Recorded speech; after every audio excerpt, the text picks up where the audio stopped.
Mon incroyable transformation grâce à la chirurgie de gynécoplastie et maxillofaciale, 2 mois post-opératoire. C'est parti. Even when there's no hope, you can still go. I never answer to no, man, I still go.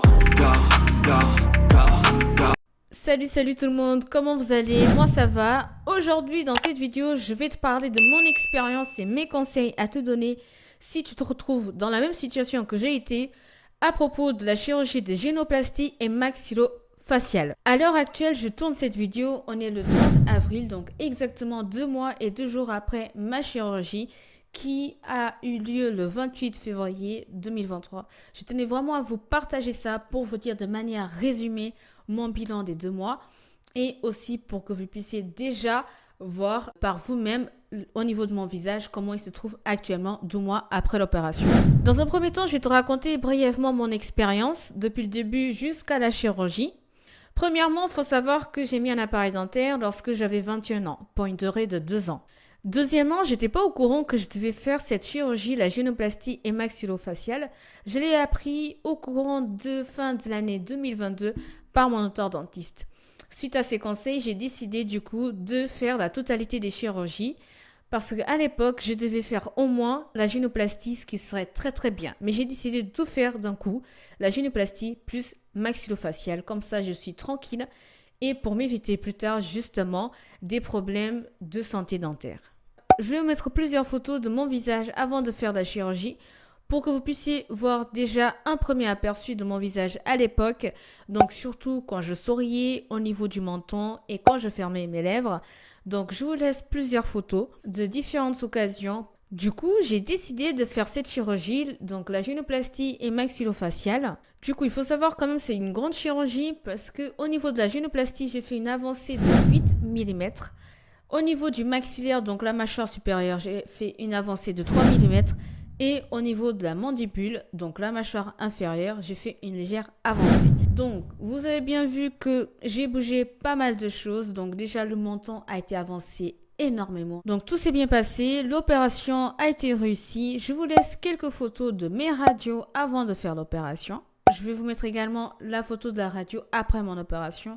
Donc, dans cette radio, quand vous regardez bien, j'ai des vis partout au niveau de mes mâchoires. Donc en haut et en bas, c'est tout à fait normal. Donc vous voyez déjà la différence au niveau de mes mâchoires à travers ces deux radios, donc avant et après. Vous pouvez également voir quelques photos de mon opération. Donc le changement du visage a été impactant. Donc l'avant et après, surtout le jour J et les jours suivants qui a commencé à gonfler. Et par la suite qui a commencé à se dégonfler de moins en moins jusqu'à aujourd'hui.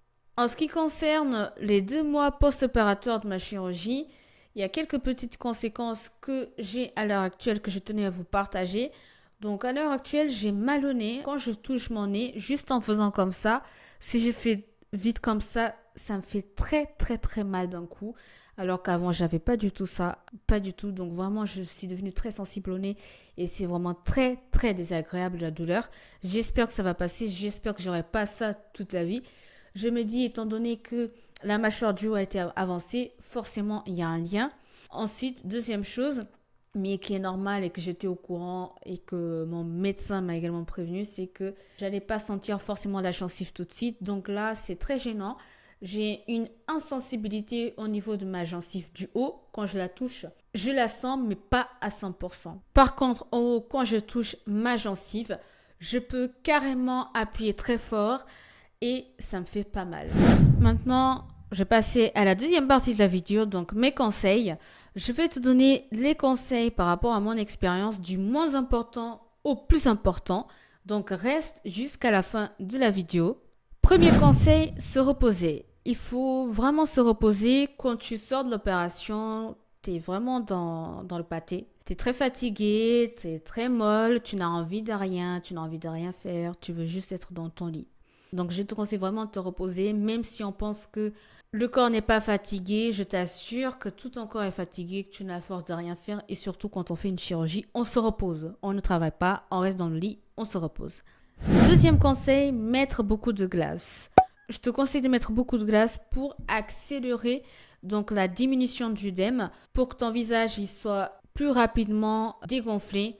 Comme ça, tu pourras déjà voir les premiers résultats et constater par toi-même si tu aimes ou pas. Troisième conseil, il faut vraiment que tu aies envie de faire cette opération. Si tu n'es pas sûr de toi à 100% et que tu n'es pas réellement motivé et déter, je ne te conseille pas de la faire parce que tu vas prendre un gros choc. Pas peut-être tout le monde, certains ils gonflent pas autant que d'autres, mais personnellement, quand j'ai fait la chirurgie, quand je me suis retrouvée dans la glace la première fois, quand je suis allée aux toilettes avec les infirmières qui m'ont accompagnée, j'étais choquée de mon visage. Je l'avais déjà vu, j'avais pris des photos, vous avez vu dans les miniatures, etc. Mais se voir dans la glace, mais j'étais vraiment choquée, ça m'a fait bizarre. Ça m'a fait bizarre parce que je me dis, wow, c'est moi ça. Je me suis pas du tout reconnue. Mais je vous jure, je me suis pas du tout reconnue. Je me trouvais tellement moche, gonflée, je me trouvais comme un hamster. C'est pour ça que je vous dis, il faut vraiment être prêt parce que ça peut vous choquer, votre visage, et vous allez pas vous reconnaître vous-même. Et surtout dans la glace, j'ai pris un coup, ça m'a fait mal. Je me suis regardée très très rapidement et tellement ça m'a fait mal, j'ai regardé la glace 2 secondes comme ça et après j'ai lavé mes mains, j'ai plus regardé. Parce que tellement ça m'a choquée, je me voyais pas comme ça en fait.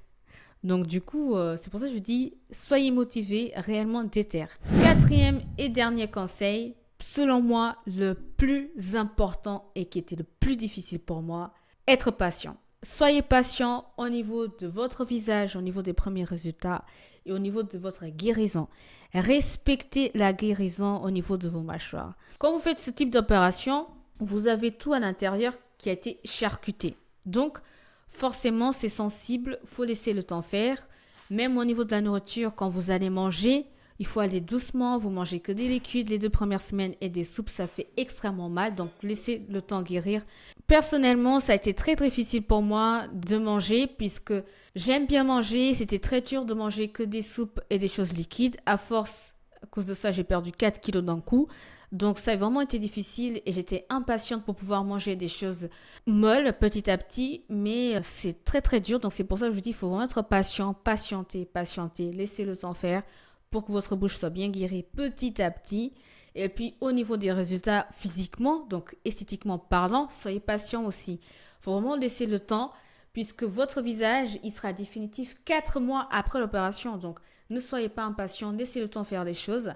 Et c'est un conseil que j'applique à moi-même, même aujourd'hui. Pour finir la vidéo, c'est une opération que je ne regrette vraiment pas du tout. Je vois les bienfaits qu'aujourd'hui j'ai. On m'a déjà fait la remarque dans mon entourage qu'avant de faire l'opération, j'avais souvent la bouche ouverte.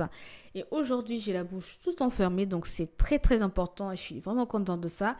Ce qui veut dire qu'aujourd'hui, fermer la bouche est beaucoup plus facile. Donc, c'est devenu normal. Je ne force pas et c'est facile à faire. Et aussi que je respire donc par le nez tout le temps, ce qui est quelque chose de très important également. Comme vous voyez dans cette photo, avant et après, quand je fermais ma bouche, c'était forcé. Et aujourd'hui, quand vous voyez dans cette photo, vous voyez bien la différence que je ferme la bouche normalement. Et même quand je souris, les 2 photos de sourire avant et après, vous voyez bien que mon sourire a changé, ce qui est normal. Vous voyez que ma lèvre du bas, elle avait l'air plus grosse. Alors qu'aujourd'hui, quand je souris, elle a l'air plus fine. Et donc ça, c'est dû au changement de l'avancée du menton. Et quand on regarde également les photos, vous voyez bien que mon menton a été avancé et que le sourire n'est pas le même, ce qui est logique. Mais je ne regrette vraiment pas du tout cette opération. Et pour info, il faut savoir que mon visage, il sera définitif donc 4 mois après la chirurgie, ce qui veut dire début juillet. Et je vous dis à la prochaine vidéo. Salut, ciao, à plus.